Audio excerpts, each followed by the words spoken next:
जय सिया राम भक्तों, स्वागत है आपका हमारे YouTube चैनल तुलसी के राम पर। दोस्तों, आज हम रामायण में अयोध्या कांड का नाम सुनते हैं तो हमें माता कैकेयी का कोप, राजा दशरथ का विलाप और भगवान राम का वनवास याद आता है। लेकिन क्या आप जानते हैं, अध्यात्म रामायण में यह वनवास कोई दुर्घटना नहीं बल्कि प्रभु श्री राम की अपनी ही रची हुई एक दिव्य लीला थी। आज की इस वीडियो में हम जानेंगे अध्यात्म रामायण के अयोध्या कांड की संपूर्ण कथा, उस लक्ष्मण गीता के बारे में जिसने क्रोधित लक्ष्मण को शांत कर दिया। तो आइए इस पावन कथा का श्रवण करते हैं। अध्यात्म रामायण का प्रारंभ एक बहुत ही अद्भुत घटना से होती है। एक दिन देवर्षि नारद एकांत में भगवान श्री राम के पास आते हैं। नारद जी ने उन्हें याद दिलाया, हे प्रभु, आपने रावण का वध करके और पृथ्वी का भार हल्का करने के लिए अवतार लिया था, लेकिन आप तो यहाँ अयोध्या नगरी में राजसी सुखों में मग्न हैं। रावण का वध कैसे होगा? तब साक्षात पर ब्रह्म स्वरूप श्री राम मुस्कुराते हैं और कहते हैं, हे नारद, मुझे अपना वचन याद है।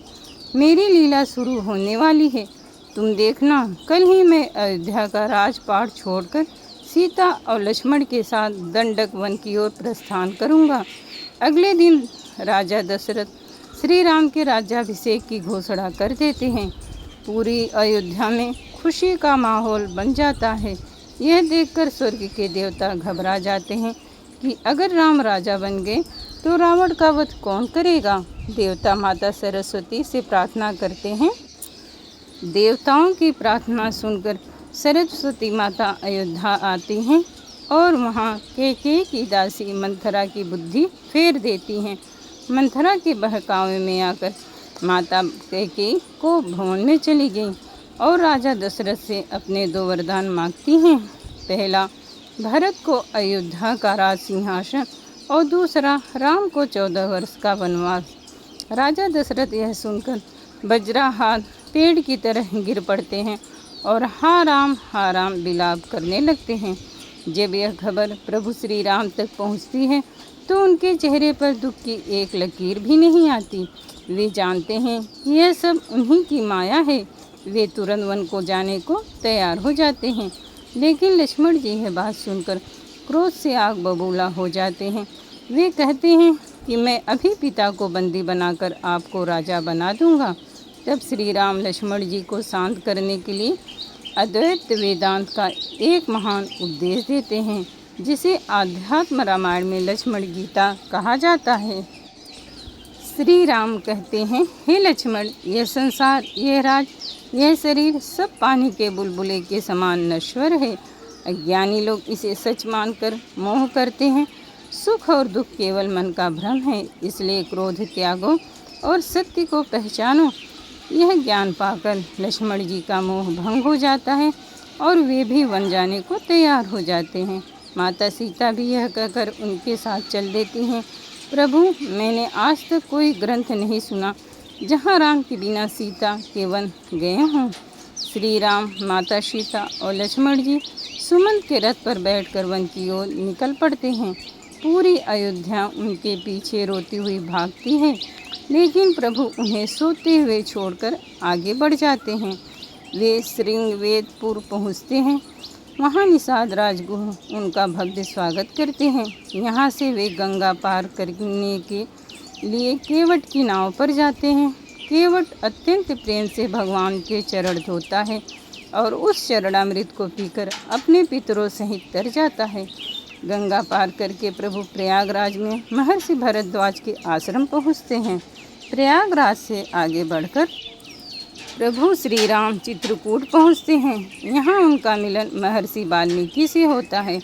श्री राम वाल्मीकि जी से पूछते हैं, हे मुनिवर, आप मुझे कोई ऐसा स्थान बताएं जहाँ मैं माता सीता लक्ष्मण के साथ कुटिया बनाकर रह सकूं।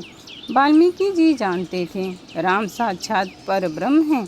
वे बहुत ही सुंदर उत्तर देते हैं, प्रभु, आप तो कड़ में वास करते हैं, लेकिन अगर आप मुझसे विशेष स्थान पूछते हैं तो आप उन भक्तों के हृदय में निवास कीजिए जो काम, क्रोध और अहंकार से मुक्त हों। और दिन रात केवल आपका ही नाम जप करते हैं, वही आपका असली मंदिर है। इसके बाद प्रभु श्री राम चित्रकूट में मंदाकिनी नदी के किनारे कुटिया बनाकर रहने लगे। उधर अयोध्या में पुत्र वियोग में तड़पते हुए राजा दशरथ हा राम पुकारते हुए अपने प्राण को त्याग देते हैं। ननिहाल से भरत और शत्रुघ्न को तुरंत बुलाया जाता है।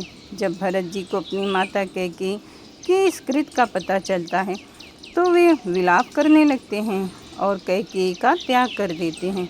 गुरु वशिष्ठ के समझाने पर भी वे राजा बनना स्वीकार नहीं करते। भरत जी पूरी अयोध्या की प्रजा, माताओं और गुरुजनों लेकर श्री राम को मनाने के लिए नंगे पैर चित्रकूट की ओर निकल पड़ते हैं। चित्रकूट में जब राम और भरत का मिलन होता है तो यह दृश्य देखकर देवता, पशु, पक्षी, नर किन्नर सभी रोने लगते हैं। भरत जी श्री राम के चरणों में गिरकर उन्हें अयोध्या लौटने की प्रार्थना करते हैं, लेकिन प्रभु श्री राम उन्हें पिता के वचन और धर्म का महत्व समझाते हैं। राम जी कहते हैं, भरत तो जो जन्म लेता है उसकी मृत्यु निश्चित है, इसलिए पिता की मृत्यु पर शोक मत करो। तुम अयोध्या का पालन करो, मैं वन के धर्म को निभाऊंगा। भरत जी श्री राम जी की चरण पादुका खड़ाऊ मांग लेते हैं। वे इन पादुकाओं को अयोध्या के सिंहासन पर रखकर स्वयं एक सन्यासी की तरह नंदीग्राम में रहकर राजकाज चलाने लगते हैं।